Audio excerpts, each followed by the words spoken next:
Hi everyone. I would like to thank you for joining me for this free, I don't know, tutorial, creative 30 minutes. So I picked a bunch of papers that I've always really liked, and I decided that I simply just wanted to play around a little bit, not be constrained by having to use specific products, but simply just wanted to create something fun. So I printed two photographs that I really like. I have used them a couple of years before, but these are still some of my favorite photos. So I printed them on 5 by 7, which is like 13 by 18 centimeters.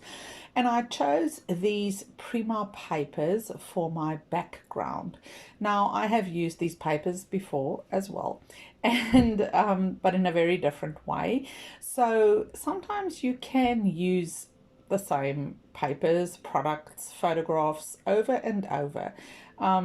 Remember that we do scrapbooking, yes, to preserve memories, but also it's a creative outlet. And we are supposed to find great joy in scrapbooking the people we love, the people that we want to spend time with, or memories that we want to think about, a happy day or something like that.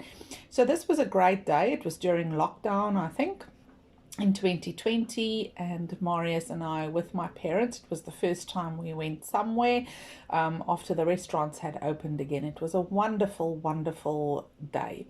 So here you can see I've got kind of an idea of where I want to go. I did not use these flowers. I thought maybe I would, but I actually didn't. I just felt that those are the fussy cut ones. I did use that packet of flowers that I have there. So with the Prima, I also have the Simple Stories Indigo Garden or something. It's a wonderful collection, and at first I wasn't going to bring in the yellow, but then I realized that the yellow is a perfect tone down as well as an accent color for the sand in the photograph. So sometimes when you create, your layouts take on a life of their own, which usually happens to me. And this is when I just create for being creative's sake. So you can see there I'm joining my papers using my painter's tape, and now I want to kind of adhere my background to my cutting mat, just so that when I do my stencil work, that the layout doesn't move around too much. Okay, so I've got a couple of my favorite stencils here. Those are Prima Finnabar stencils, and then this the Flourish is one of our own designs. And I've actually decided that I was going to use all of those stencils, I think, except for the one pattern. So I'm adhering my stencil, my Flourish, to my background, and I'm using some icing paste. I haven't used this for a couple of years, and you know, these products do have shelf lives, so it's like makeup. You can't leave it for 20 years and think that it's still going to be fine. So I can feel that this is becoming a little bit thicker, which makes it easier to use for me.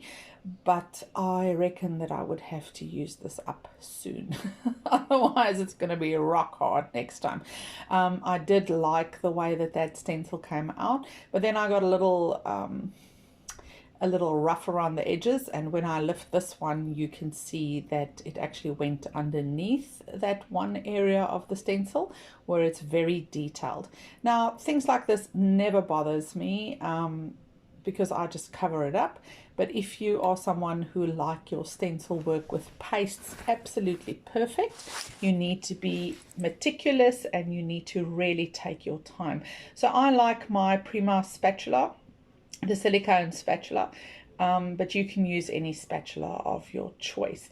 Okay, so you can see I'm kind of just placing the flowers. I've got the layout, so that is the basic layout, and I just wanted to make sure that these flowers would be perfect for the project. Now, even if you scrapbook a man or if you use your husband on a layout, you can still use flowers. Okay, it doesn't mean because you've now got your husband on the photograph and it's not like a specific female girly layout that you can't use a flower. You can. Flowers are universal.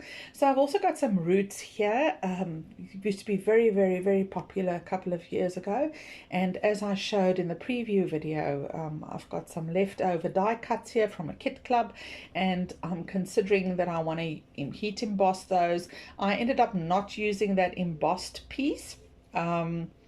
But yes, I did use those leaves. Okay, so next you can see I've got my Delicata ink and it's time for the next stencil. So I do like using a lot of stencils or a variety of stencils on my projects, and I'm simply going to over stencil. Now, the black shimmer is probably my favorite black ink of all time. I have a re-inker too. I will be very depressed if I can never get this again.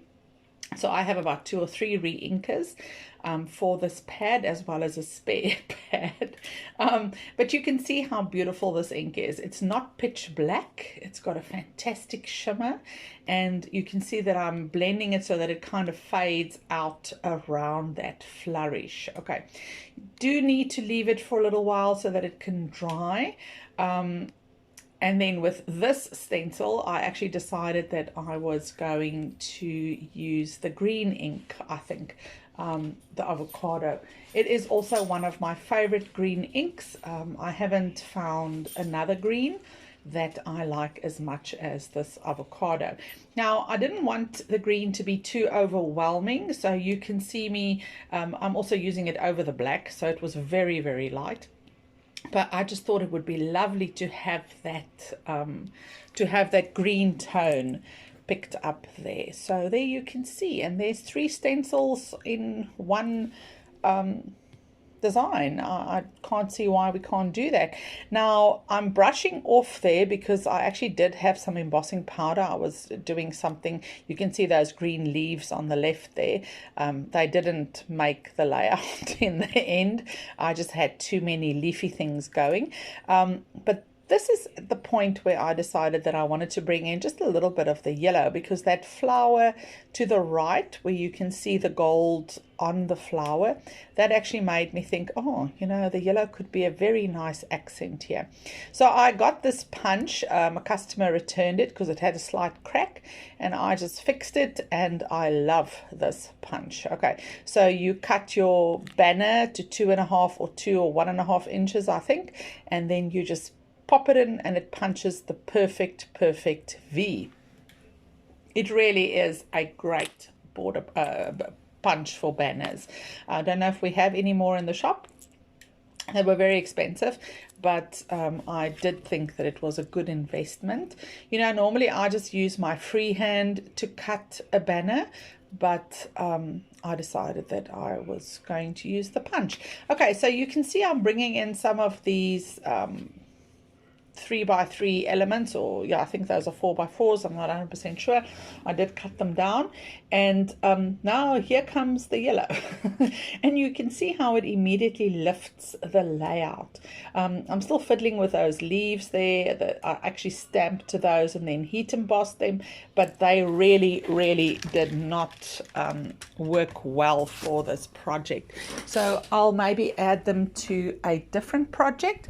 But on this project, they just didn't go well with this. Okay, so there I'm trimming down that quote.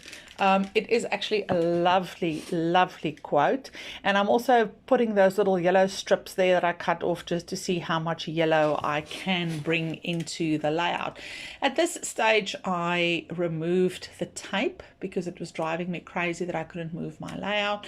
And yeah, I tried that, but it was just for the stencil work. Okay, so popping everything to the side, and I am now going to just clean up a little bit, just a little bit, not too much, otherwise that would hinder my creative process.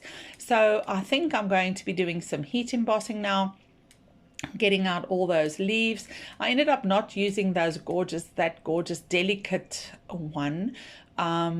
it just kind of got lost on the project, so I did not use that. Okay, so I've got my gold embossing powder as well as my copper embossing powder.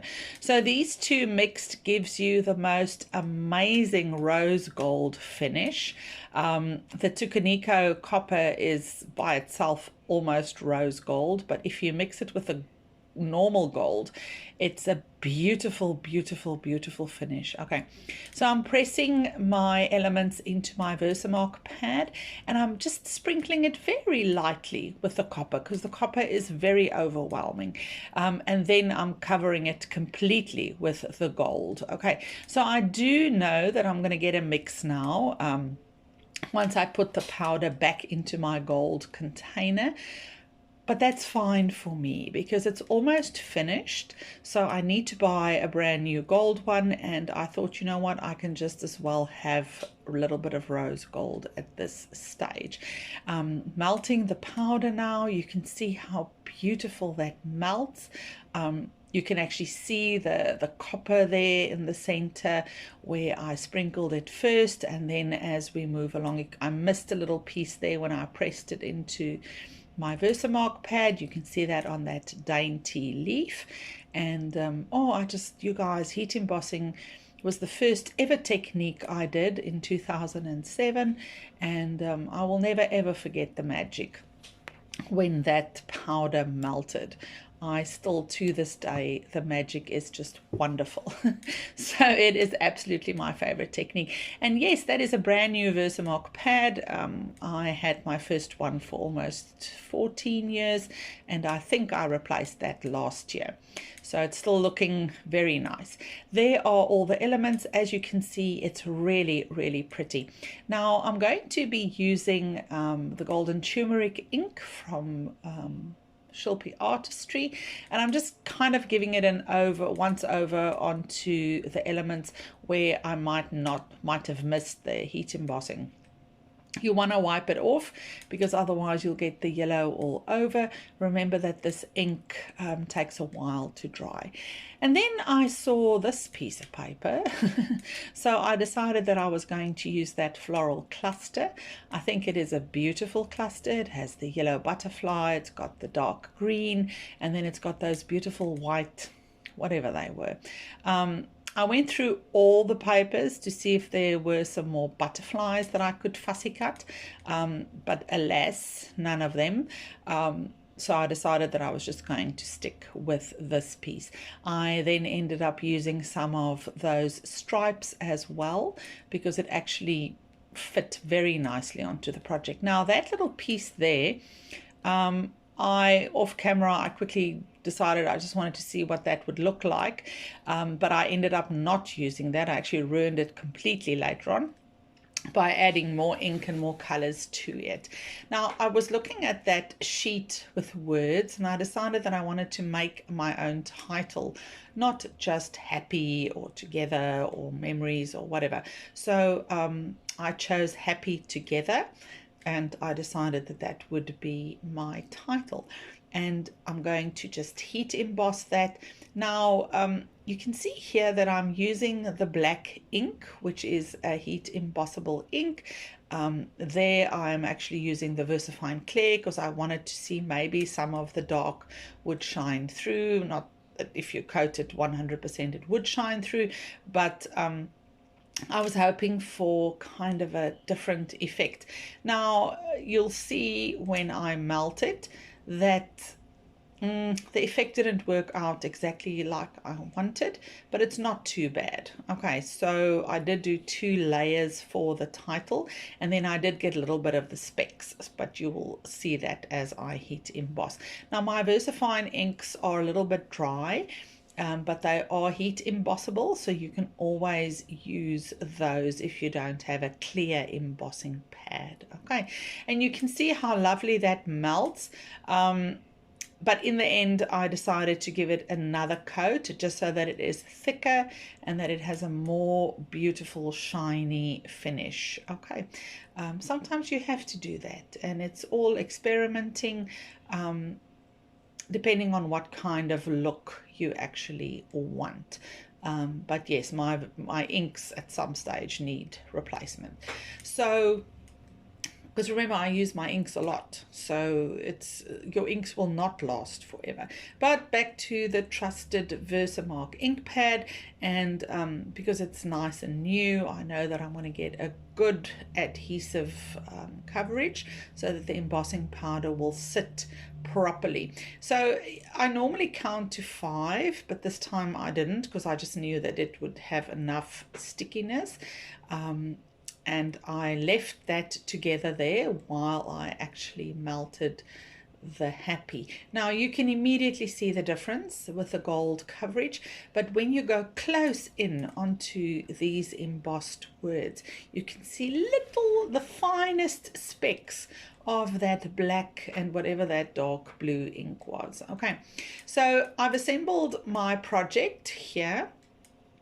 You can see that I've got kind of a I've got the cluster there at the left, and I've got all the flowers arranged, my title, and now I'm just going to ink all the edges using my Delicata black shimmer. It dries a lot lighter than what it might look like when it is wet, and I've decided to mat my photos onto straw cardstock, and then the dark midnight blue, black, whatever from the Indigo collection.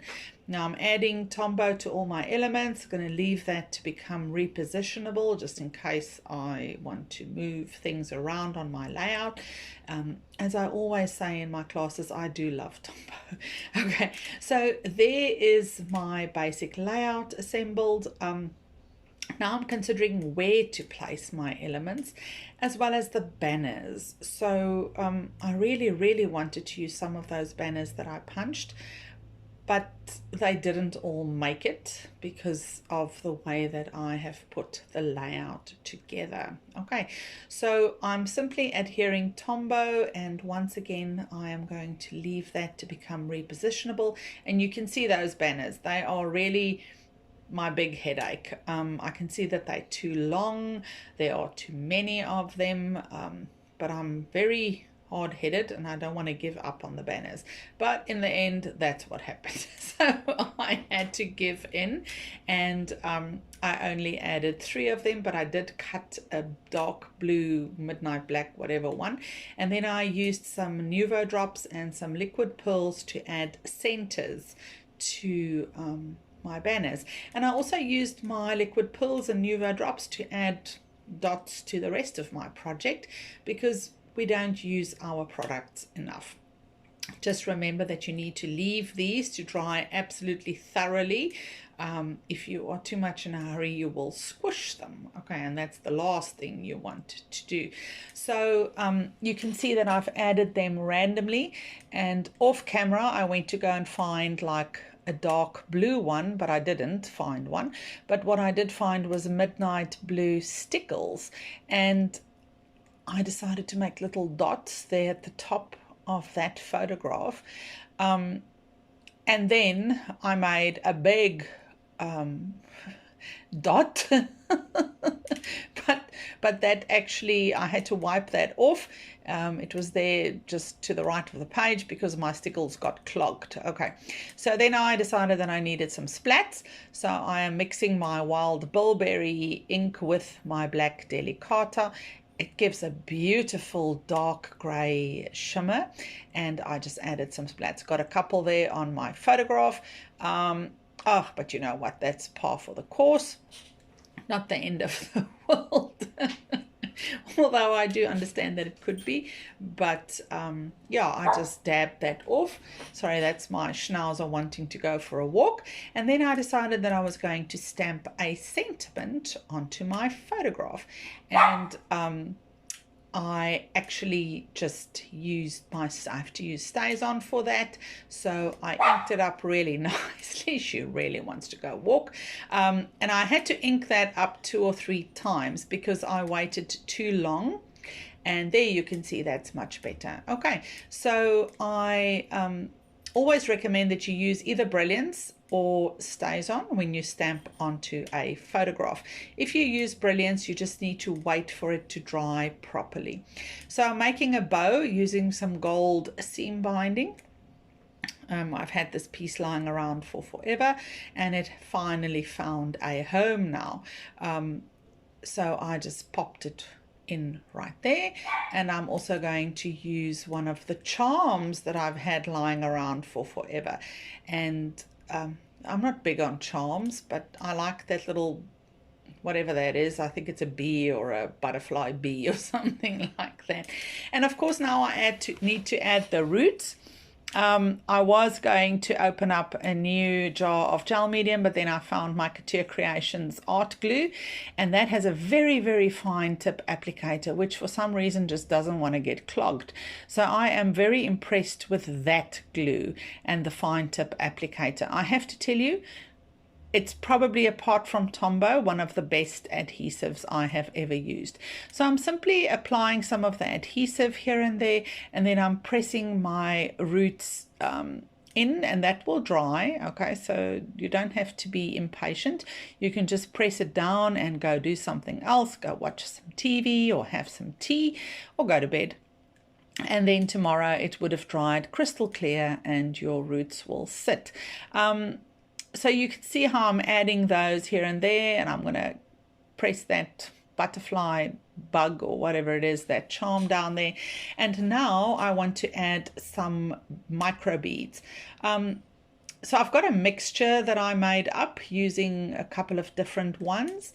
Over the years, you know, you have leftovers, and I just put them all into one container, and once again just applying the adhesive everywhere and then sprinkling the beads and leaving that to dry completely. Now I have to be honest, I don't reuse these, so once I'm finished I literally take my layout when it's dry and I hold it over a big dustbin and I shake off the excess.